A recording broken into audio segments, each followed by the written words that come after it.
Okay Vinod ji आप सवाल का नहीं, पहले आप आंकड़ों पर तो अपना रिएक्शन दीजिए। हैरानी है या नहीं है? देखो, ऐसा है कि मुझे तो महाराष्ट्र में कोई हैरानी नहीं है, और मैंने आपको अभी बताया कि ये जो इलेक्शन के रिजल्ट आ रहे हैं, अगर ये बने रहे आखिर तक, तो इसमें सबसे बड़ा जीत जो है ना, एक्सिस माई इंडिया है, जिसने दोनों स्टेट्स को सही कॉल किया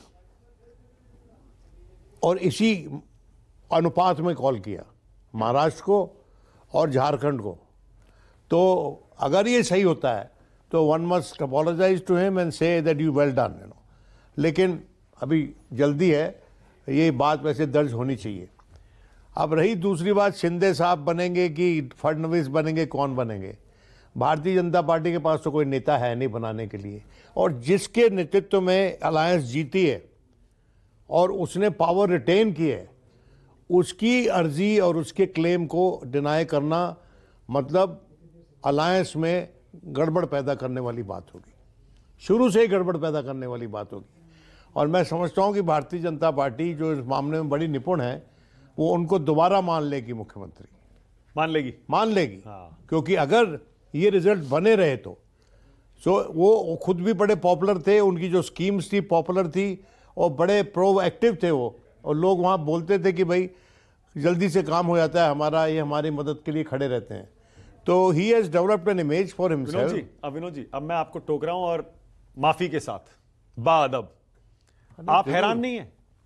आप भी कह रहे थे विनोद जी कांटे की टक्कर है, एक एक पत्रकार, एक एक विश्लेषक कह रहा था कांटे की टक्कर है। ये कांटे की टक्कर नहीं है विनोद जी, ये तो आंधी है, तूफान है ये। भाई मैं कह रहा हूं, मान रहा हूं, जब मैंने उनको कॉम्प्लीमेंट कर दिया, क्या कहते हैं, इंडिया में एक्सेस को, तो आपने तो ये आंकड़े नहीं दिखाए थे। जिसको कॉम्प्लीमेंट करना मैं कर चुका हूं। कर चुके, लेकिन मैं कह रहा हूं कोई क्यों नहीं पढ़ पाया, इसलिए सब कांटे की टक्कर क्यों कह रहे थे? देखिए सर, बात यह है कि एक इंडिविजुअल पत्रकार जो है ना, Maharashtra is too huge a state, और एक इंडिविजुअल पत्रकार नहीं कर सकता उसको आकलन।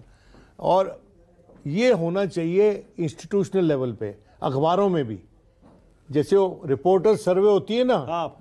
वो शुरू हुआ अभी नया एक्सपेरिमेंट। हाँ। वो ज़्यादातर गलत होती है, लेकिन उसकी कोशिश करनी चाहिए उस डायरेक्शन में, और मानना चाहिए कि हमको कोई गलती हुई है, उसमें क्या हर्ज मानना। ओके, चारू प्रज्ञा और राजीव रंजन भी मेरे साथ जुड़ गए हैं स्टूडियो में, ऋषिकेश भी आ गए। चारू प्रज्ञा, चारू जल्दी से बोलिए, क्या करें? एक सेकंड चारू, सुकेश कुछ अपडेट दे रहे हैं। मैं विनोद जी की बात को आगे बढ़ा देता हूं। एक बड़ा रीजन ऐसे नतीजे पकड़ने के नहीं होने के, मुझे लगता है कि वो हमारा ब्लर्ड विजन है। हम एक सेट माइंडसेट के साथ ही आजकल जाते हैं, ये सोचकर जाते हैं कि ये गठबंधन जीतेगा या हारेगा। तो ये ब्लर्ड विजन जो है वो हमको सही जगह पे पहुंचने नहीं देता।